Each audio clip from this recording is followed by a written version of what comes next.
Welcome to students. We are going through a topic that is nucleus.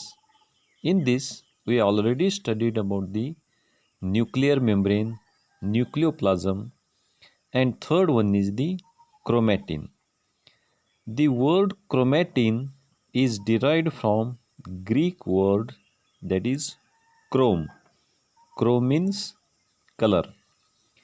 The nucleoplasm contains many thread-like, coiled, and much elongated structures, which are known as chromatin substance or chromatin fibers. During the cell division, that is the mitosis and meiosis. During mitosis and meiosis, the chromatin material becomes thick, ribbon-like, and it is called as chromosomes. म्हणजे ज्या वेळेला sale division होते, sale डिव्हिजनमध्ये किती प्रकार आहेत?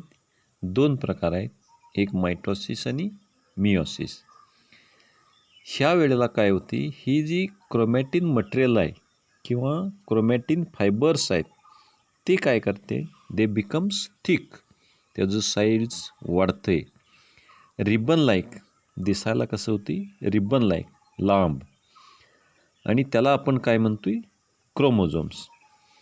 The word chromosome is also derived from Greek word that is chrome means color and soma means body, colored body.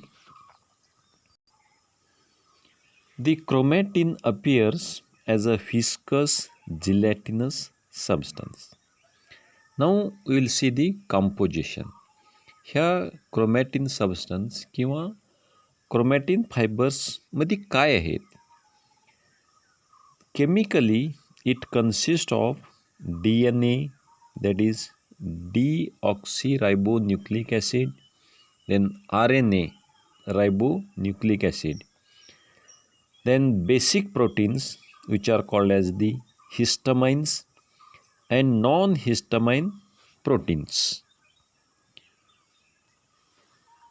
The DNA and histones are always present in a fixed ratio of about 1:1. म्हणजे ह्या दोन्हीचं proportion काय same आहे, DNA आणि histones. The RNA is present in small quantity, म्हणजे as comparatively with the DNA, RNA काय small क्वांटिटीमध्ये आहे, and it accounts for more than 5% of the total chromatin present. म्हणजे टोटल जर हिशोब केला आपण क्रोमॅटिनच्या किती आहे, 5% आहे. Histones are constitutions of the chromatin of all यूकॅरियोट्स.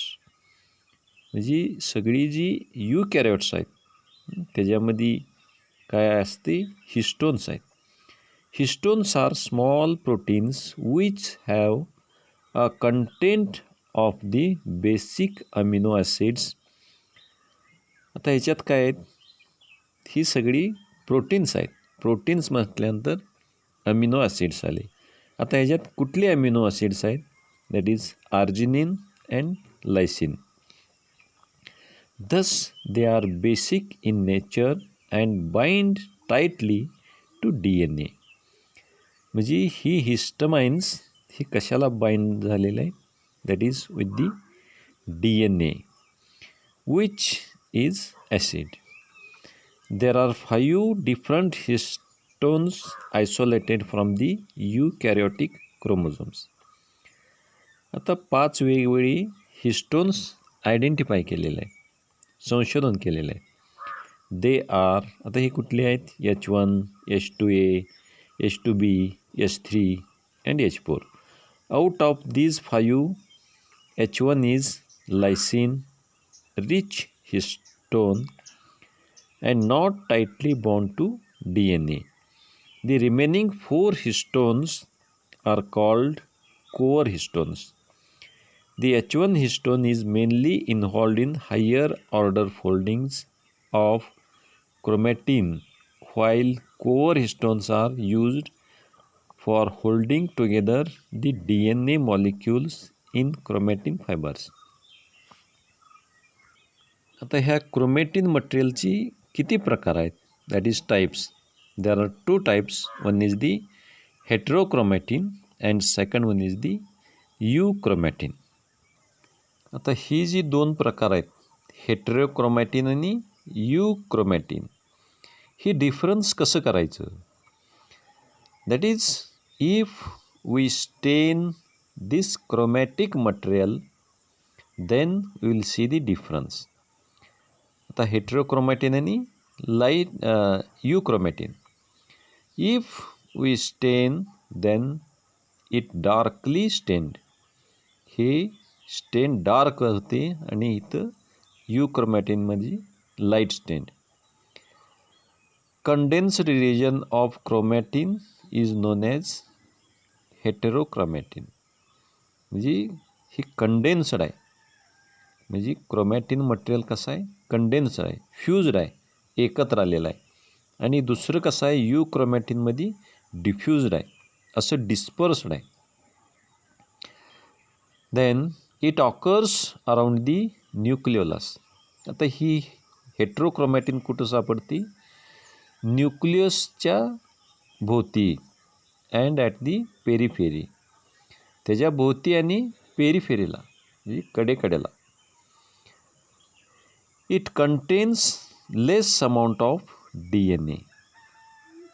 ह्याच्यामध्ये DNA काय कमी आहे आणि ह्याच्यामध्ये large amount of DNA. Euchromatin रिजनमध्ये DNA अमाऊंट जास्त आहे.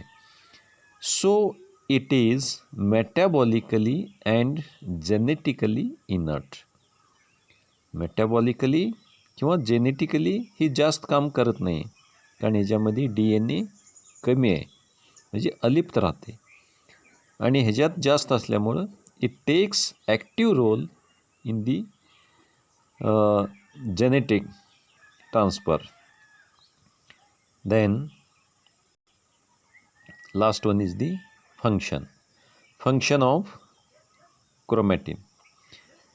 The function of chromatin material or chromosome is to carry the genetic information from one cell generation to the other.